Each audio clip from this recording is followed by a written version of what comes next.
Hola y muy buenas, bienvenidos a un nuevo vídeo de Gestiona con Pablo, en este canal donde os traemos las actualidades y las noticias más recientes sobre gestión sanitaria y procesos que se pueden mejorar, sobre todo enfocados a rehabilitación. Hoy vamos a hablar sobre 4 noticias muy importantes. 4 noticias, una sobre Palantir, esta empresa de gestión de datos y de tecnología que ha tenido un fuerte acuerdo con el NHS, ese sistema de sanidad de Reino Unido. Luego, la segunda sobre un robot que ha realizado una de las primeras operaciones autónomas, aunque tiene unos peros bastante grandes esta operación. La tercera sobre Midjourney, una empresa de inteligencia artificial, sobre todo un modelo dedicado a imágenes, que ya veréis que está teniendo algo entre manos, pero también con unos peros un poco susceptibles. Y por último, cómo tenemos que tratar una noticia sobre los datos de inteligencia artificial anticuados que aparecen en el día de hoy, y ya veréis unos matices que os voy a explicar. Adelante con el vídeo. Bueno, primera noticia, Palantir en sanidad. Este acuerdo muy grande que ha hecho Palantir con el NHS. Para poneros un poquito en contexto, Palantir es una empresa que incluso tiene relaciones con la parte de armamentística y de seguridad de Estados Unidos. Es una empresa que se dedica a la gestión, organización de datos, que es lo más importante a día de hoy. Como siempre os digo, a mí me encanta basarme en los datos tienen el poder sobre todo, porque una decisión basada en datos lo tiene todo, porque te da sobre todo confianza de que estás haciendo las cosas bien y un enfoque hacia dónde te tienes que dirigir. Pues bueno, se han dado cuenta en el NHS, como se ha dado cuenta en la mayor parte de sistemas de salud a nivel mundial, que hay una falta de comunicación entre esos datos. Por ejemplo, como aquí pasa en España, los datos de mi hospital, por ejemplo, de La Rioja, del Hospital San Pedro, sí que hay a día de hoy en Europa y en España un mínimo de datos que sí que están compartidos entre las diversas que se llaman, por ejemplo, en Inglaterra los trusts, que son como esas entidades de salud, esas entidades sanitarias, pero muchas veces son poco accesibles. A nivel europeo todavía cuesta más que se acceda a ellos, y no es esa cantidad de datos muchas veces porque incluso los hospitales no quieren o no pueden compartirlos, pero muchas veces porque no hay una estructura que pueda soportarlo. Pues Palantir se ha dedicado a esto, que va a dar ese soporte a los datos. No es una base de datos centralizada donde se vayan a reunir todos, sino que va a dar soporte a que se puedan comunicar los datos de todas estas entidades. Ya hay muchas entidades que están dentro del programa y claro, es muy susceptible porque los datos sanitarios, porque siempre tienen que estar muy bien auditados, con una seguridad extra enorme, porque son muy sensibles los datos sanitarios. Y Palantir es una empresa que se dedica a todo esto y está totalmente especializada. Entonces, ojalá esto funcione bien y puedan correr esos datos, porque cuantos más datos tengamos de otros hospitales, podemos hacer estudios más grandes, podemos adaptar, pues lo que decimos siempre del benchmarking de otros hospitales antes, cosas que ya han visto que funcionan bien, o no adaptar cosas o quitar cosas de nuestro hospital que otros hospitales han visto que no funcionan tan bien, y eso me parece fundamental, esa transición de los datos de esos hospitales, y sobre todo lo que van a ayudar es a curar esos datos, ¿no? A ordenar esos datos, porque muchas veces los hospitales, sí que hay hospitales que tienen una sección de data mucho más evolucionada, pero tienen muchos datos que generan y no están bien estructurados, no están bien curados en una base de datos, en unos dashboards que te puedan generar esa a nivel visual, esos KPIs, esos indicadores que digas tú, joder, pues con estos datos puedo hacer esto, vamos para aquí, vamos para allá. Pues de todo eso se va a ocupar Palantir. A mí me parece que es una opción y una decisión muy bien tomada, que en otros sitios se está tomando, en España en otros sitios se está tomando igual más a trompicones, más poquito a poco, y que nos deberíamos fijar mucho para poder adoptarla y empezar a tomar esas decisiones en base a datos, que podamos compartir los datos entre todos, porque aquí cuanto más compartamos, mejor. No tratamos de una empresa privada que está compitiendo. A veces es que yo no lo entiendo, porque parecen los hospitales públicos que sí que parecen empresas privadas, hospitales privados que están compitiendo entre ellos, cuando al final es una red conjunta, que sí que es verdad que si un hospital público se atrae otros pacientes de otros hospitales pues sí que por esa captación pueden darle fondos extra, pero bueno, es anecdótico. Yo sí que creo que cuanto más compartamos nuestros datos y nuestra forma de funcionar, más vamos a evolucionar. No sé qué os parecerá esta noticia primera, me lo dejéis en los comentarios y vamos a por la segunda, que también es muy relevante y muy interesante. La segunda noticia, muy interesante, pero como ya os he dicho en la introducción, tiene sus peros y muy grandes, es un robot quirúrgico autónomo, totalmente autónomo. El nombre lo tengo por aquí, se llama SRT-H, que es un robot que presentó Johns Hopkins. Este robot realizó una operación o una fase de la operación bastante larga y bastante compleja, para los que seáis cirujanos lo entenderéis mejor que yo probablemente, de una operación de vesícula. Sí, me habéis oído bien, totalmente autónomo. Ninguna persona ni cirujano fue capaz de manipular, como por ejemplo en los robots Da Vinci. No era una persona que estaba detrás de este robot autónomo operándolo ni nada. Simplemente este robot fue entrenado con imágenes y vídeos de operaciones de su creador, de Johns Hopkins, haciendo este tipo de operaciones con esta matriz. Pues se le fue entrenando y fue capaz de reproducirlo exactamente igual y llevar a cabo la operación con total éxito. Muy bien, todo esto suena genial, ¿no? Muy innovador, muy alentador, pero ¿cuáles son los peros? Efectivamente, estaba hecho en un entorno muy experimental, no estaba hecho en humanos, sino que estaba hecho en cerdos, y además estaba hecho en ex vivo, o sea, en cerdos que no estaban vivos, que ya habían fallecido, y en condiciones totalmente experimentales. Sí que estos peros son menos desalentadores, o sea, son más desalentadores, perdón, porque son condiciones muy experimentales, muy escuetas, pero sí que son alentadores por otra parte, porque nos indica hacia dónde puede ir evolucionando todo este asunto.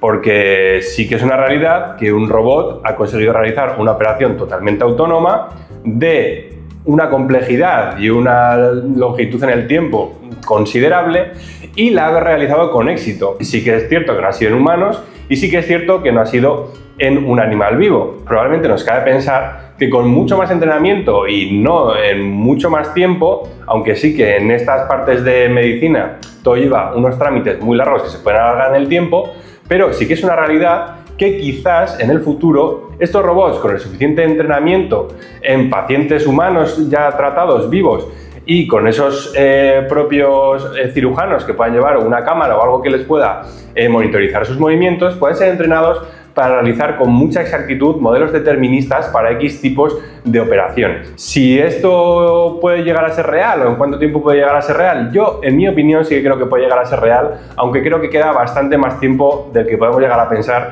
con esta noticia. Esto nos surge una duda o una controversia, que es estos cirujanos, ¿cómo los vamos a poder reorganizar? Porque si ya no son necesarios en esa parte quirúrgica, quizá a nivel de coordinación, a nivel de revisión de ese tipo de cirugías, de coordinación de esas cirugías, quizá puede llegar a ese papel. Pero como os digo, me parece que para que esta tecnología sea aplicada en humanos y encima en humanos vivos, queda mucho tiempo, además de que la propia adquisición de esta tecnología a nivel de costos, a nivel de adaptación, a nivel de fricciones, gestión del cambio, que suele ser lo que más tarda, va a hacer que se alargue bastante. Ya está visto que nuestra adaptación tecnológica a las tecnologías del ser humano siempre suele ser muy retardada, aún incluso cuando ya esa tecnología es real. No hay más que ver que la burbuja de las .com fue hace bastantes años, en los 2000, ya han pasado casi un cuarto de siglo, bueno, sin pasar, ha pasado un cuarto de siglo, y hay muchos hospitales,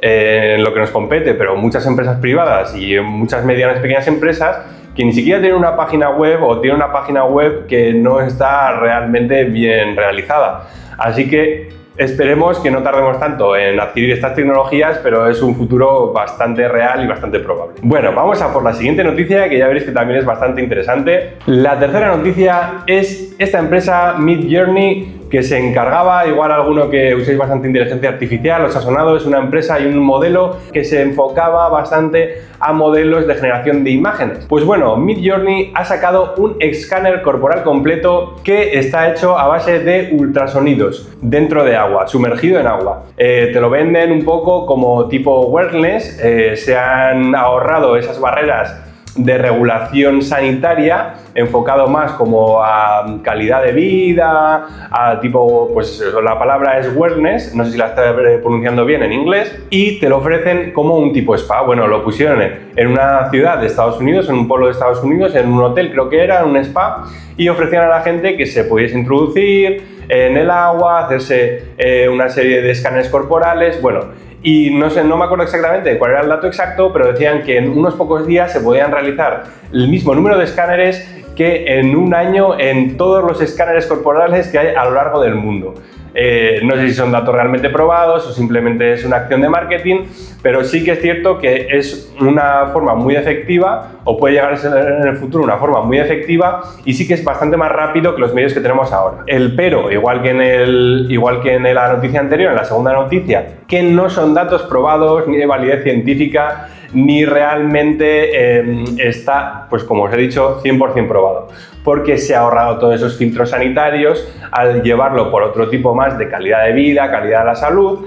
Todavía no hay datos exactos de cómo son esos escáneres, el nivel de calidad de esos escáneres, si realmente son útiles a nivel médico, pero bueno, igual que la segunda noticia, ya es una tecnología incipiente que bueno, que sí que tiene igual más marketing que realidad, pero sí que no podemos obviar esa parte de realidad que ya tiene. Como en la segunda noticia, exactamente igual, no es ninguna locura pensar que dentro de un tiempo sí que podamos ver este tipo de escáneres corporales con inteligencia artificial basada en imágenes que puedan ser muy útiles, que agilicen mucho el nivel de diagnóstico por imagen y que además nos den una alternativa que no sea tan agresiva como otro tipo de diagnóstico por imagen. Bueno, vamos a por la cuarta noticia, que esto más que una noticia es más una valoración que una noticia, y es para que tengáis cuidado a la hora de las noticias o los estudios de inteligencia artificial que salen a día de hoy. Muchos estudios que salen ahora en 2026 sobre inteligencia artificial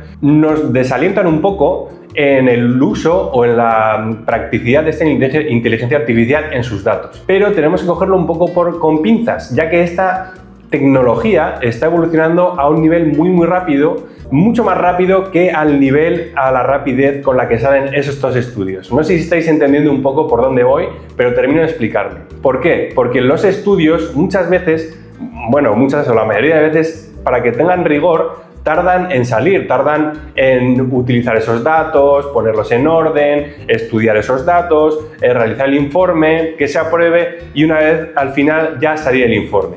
Porque muchos de estos informes que están saliendo, de estos estudios que están saliendo en 2026, están realizados con datos del 2024, que ya se ha realizado el informe durante 2025, su aprobación, y que sale en 2026. Así que tened mucho cuidado porque muchos de estos informes de 2026 tenéis que mirar cuál es esa fuente de datos o esa estructura de datos, de qué año es, porque muchos son de 2024.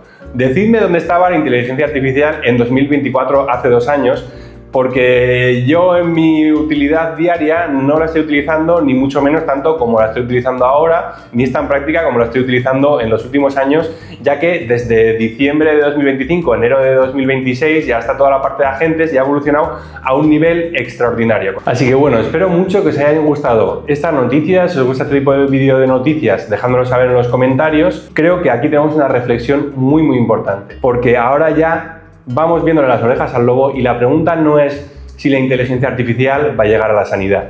La pregunta realmente es si vamos a saber gestionar bien esa inteligencia artificial y saber adaptarnos a tiempo para ser competitivos y dar el mejor servicio a todos nuestros pacientes. Espero que os haya gustado mucho el vídeo. Por aquí os dejo otro vídeo de noticias que también hablo de inteligencia artificial en sanidad. Por aquí os dejaré para suscribiros. Muchas gracias por llegar hasta aquí y hasta el próximo vídeo. Hasta la próxima.